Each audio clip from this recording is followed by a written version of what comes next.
Le problème qui demeure, comme dans tous les écrits de Shalom Auslander, ce sont les traditions religieuses érigées en absolu, l'emprise de la communauté sur l'individu, l'utilisation victimaire et identitaire de l'histoire de ses ancêtres. Alors, on connaît les mères dévorantes, mais moins les mères qu'il faut dévorer.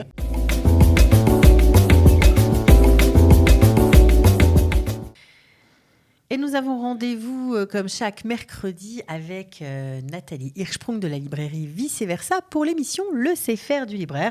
Aujourd'hui, nous allons parler d'un livre un petit peu, au titre un peu énigmatique, Maman pour le dîner, de Shalom Auslander. Nathalie, bonjour. Bonjour Cathy. Alors, Maman pour le dîner, ça veut dire quoi ? Ça veut dire que maman va être là au dîner ou que nous allons manger maman ? Ah, on va voir ça.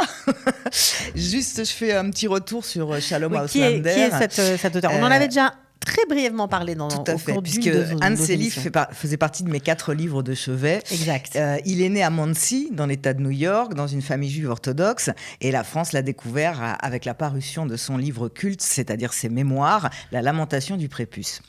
Donc là, c'est son deuxième roman. Il est drôle. Et il est désopilant. À l'époque, j'avais dû dire que c'était le deuxième Woody Allen de l'histoire de la culture américaine. Donc en fait, c'est son deuxième livre après L'espoir, cette tragédie, qui faisait partie de mes quatre livres de chevet. Alors Shalom Auslander, il vit aujourd'hui à Woodstock avec son épouse Orly et leur fils Pax. Alors ça, c'est un roman vraiment à ne pas lire au premier degré. Il fait un retour fracassant avec ce roman. C'est encore plus drôle, plus iconoclaste, plus loufoque que ses écrits précédents. C'est un livre tout en contraste quand même.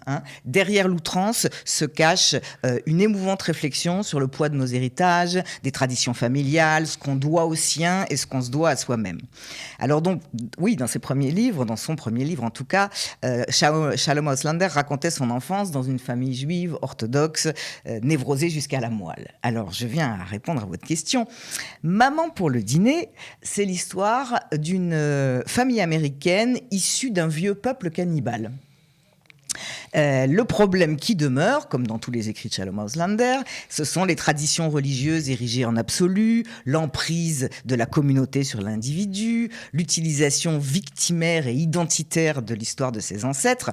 Alors, on connaît les mères dévorantes, mais moins les mères qu'il faut dévorer. Pas le choix, ici, coutume oblige, dans cette toute petite communauté, maman est morte, il va falloir manger maman. Ah mais c'est un truc de fou. Alors évidemment, on découvre à travers cette toute petite communauté cannibalo-américaine complètement inventée, bien évidemment, le poids des traditions, une communauté imaginée par l'auteur avec toute sa mythologie, ses règles et son ultime famille pratiquante à Brooklyn, la famille Seltzer. Alors, le prétexte hallucinant de la dévoration maternelle, on le comprend bien, puise ses sources dans une analyse psychanalytique fine. On se penche ici sur le destin de 12 garçons, puisque la maman a eu 12 garçons, prénommés selon leur rang de naissance. Premier, deuxième, troisième. Le décès de sixième mettra fin à cette harmonie numérique. Et il y a une fille, mais comme dit la maman, ça ne compte pas. Et la plupart de ces enfants ont fui le foyer parce que Trop compliqué, maltraitance psychologique, etc.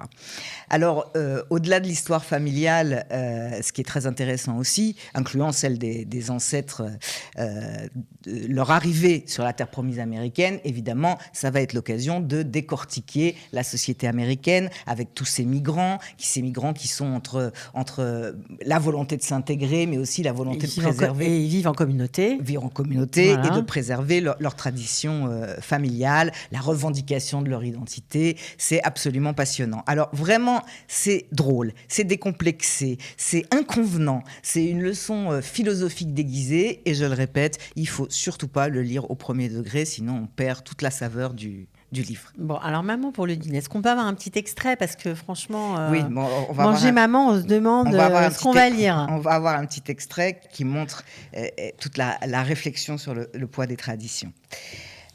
Septième est résolu à être le père que son père n'a pas été. Et comme tous les pères résolus à être différents de leur propre père, il ne rate aucun des événements qui jalonnent la vie de Reese. Anniversaire, visite médicale, les premières fois en tout genre. Activités auxquelles il se prête avec joie pour la plupart, mais les réjouissances scolaires sont inhumaines. Et ce soir a lieu le spectacle de l'école primaire Roosevelt. À part la journée des grands-parents, encore plus odieuse, aucune réjouissance scolaire n'est aussi démoralisante que le spectacle de l'école. Est-ce parce que si peu d'enfants ont du talent ou parce que si peu de parents en ont conscience ? À moins que ce ne soit parce que voir des parents encourager leur progéniture lui rappelle ce qu'il n'a jamais reçu enfant, l'amour, la liberté d'être lui-même, une incitation à poursuivre ses rêves. Il est difficile de se réjouir pour les gagnants du tirage au sort de la famille fonctionnelle quand on a grandi dans un désert émotionnel. Reese, qui est récemment tombée sous le charme d'un influenceur sur YouTube, s'est mise aux contorsions. Pont arrière, planches, grands écarts. Et pour le spectacle de l'école, elle a décidé de se fourrer à l'intérieur d'un carton. Elle passe son temps à entrer dans des boîtes quand je passe le mien à essayer de m'extraire de la mienne, ce 17e. Il lève les yeux. Devant lui se profile le pont de Brooklyn, dont la vision lui rappelle toujours l'enfance qu'il a passée de l'autre côté. Donc on comprend que c'est une métaphore tout ça pour parler de sa vie à lui, quoi, évidemment. Bon, en tout cas, ça a l'air sympathique. Merci c'est pour tellement ce original. choix. Ouais, c'est original. C'est tellement c'est moins qu'on original. puisse dire. Manger sa mère, c'est pas tous les jours. Ok, voilà, c'était donc le livre Maman pour le dîner de Shalom Auslander. On se retrouve la semaine prochaine. Avec plaisir. Voilà, merci beaucoup Nathalie. Ciao.